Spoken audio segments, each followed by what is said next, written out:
Hi everyone, কি অবস্থা সবার? অনেকদিন পরে আবার একটা স্টাডি ব্লগ নিয়ে চলে আসলাম।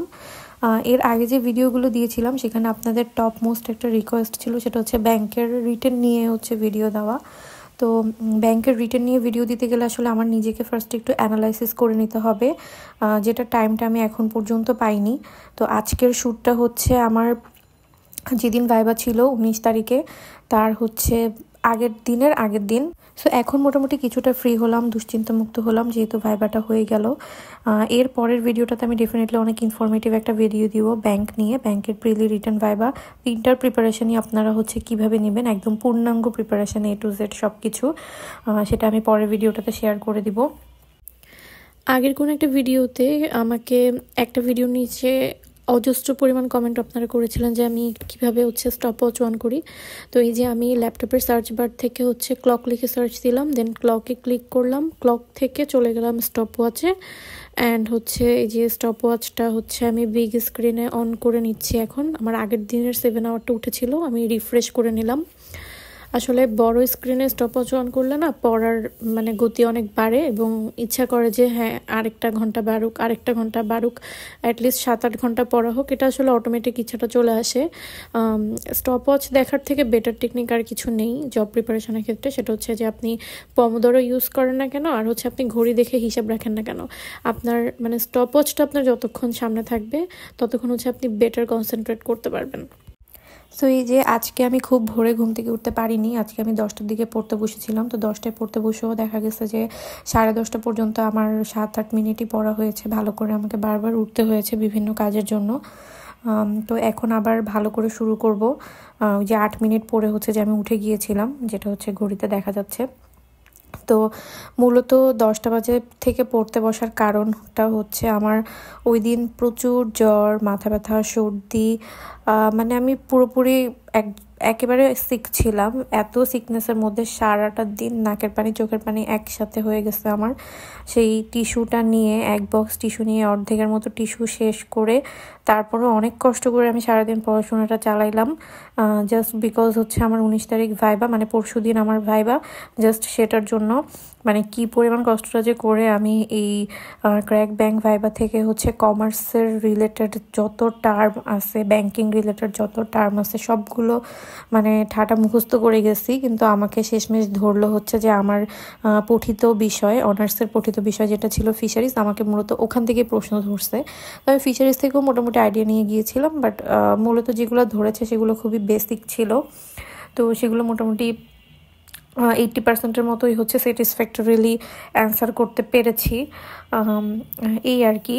তো অনেক কিছু পড়েও আসলে ভাইবাতে কিছুই কাজে লাগে নাই। জাস্ট কাজে লাগলো যে ওই অনার্সের যে সাবজেক্টটা নিয়ে, বিষয়টা নিয়ে পড়াশোনা করেছি সেইটার নলেজটা, তাও একদম বেসিক নলেজটা।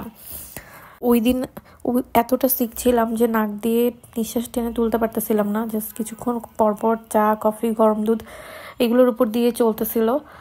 খুব কষ্ট করে আসলে পড়াশোনা করে গেছিলাম, বাট ধরলো সবকিছু ফিশারিজ থেকে। আমি যদি জিরো প্রিপারেশনও নিয়ে যেতাম তাও যে যেমন ভাইবা এখন দিয়েছি সেরকম দিতে পারতাম। তো ভাইবাটা আসলে বেসিক্যালি পুরাই লাক। এটা আমার জীবনের প্রথম গভর্নমেন্ট জবের ভাইবা ছিল এবং সেখানে ঢাকা ইউনিভার্সিটি, চুয়েট, রুয়েট, বাংলাদেশের একদম টপ মোস্ট ইউনিভার্সিটির স্টুডেন্টরা ছিল। কম্পিটিশন অনেক বেশি। তো গত বছরেও যে 9,000 জনকে অফিসার জেনারেলে টিকানোর পরেও সেখান থেকে ভাইবা প্রার্থী হিসেবে উপস্থিত ছিল মাত্র 5-6 হাজার, বাট এইবার উপস্থিতি অনেক বেশি। সো একদম হাড্ডাহাড্ডি লড়াই। অনেকেই সিনিয়র অফিসারে এক্সপেক্ট করেছিল, বাট তাদের রেজাল্ট আসে নাই। আমার যাদের সাথে ওখানে পরিচয় হলো ম্যাক্সিমাম সবাই অনেক ভালো স্টুডেন্ট, আমার থেকে তারা অনেক ভালো স্টুডেন্ট।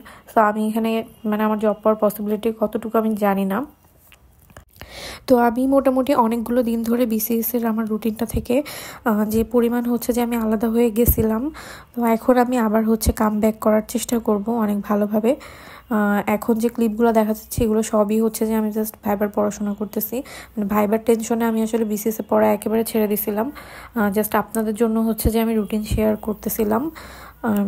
অনেকে যেহেতু রুটিনটা ফলো করতেছে লাইভ এমসিকিউর তাদের জন্য। তো আপনারা হচ্ছে যে যারা আমার সাথে রুটিন ফলো করতেছেন তারা ডেফিনেটলি রুটিনটা ফলো করতে থাকেন। যে যেখানে ছুটে যাবেন ট্রাই করবেন যে ওইটা বাদ দিয়ে পরের টুকু থেকে আবার চেষ্টা করতে। আমি সেটাই করি। আমার কিন্তু এই পর্যন্ত রুটিনের 100% পড়া শেষ হয় নাই।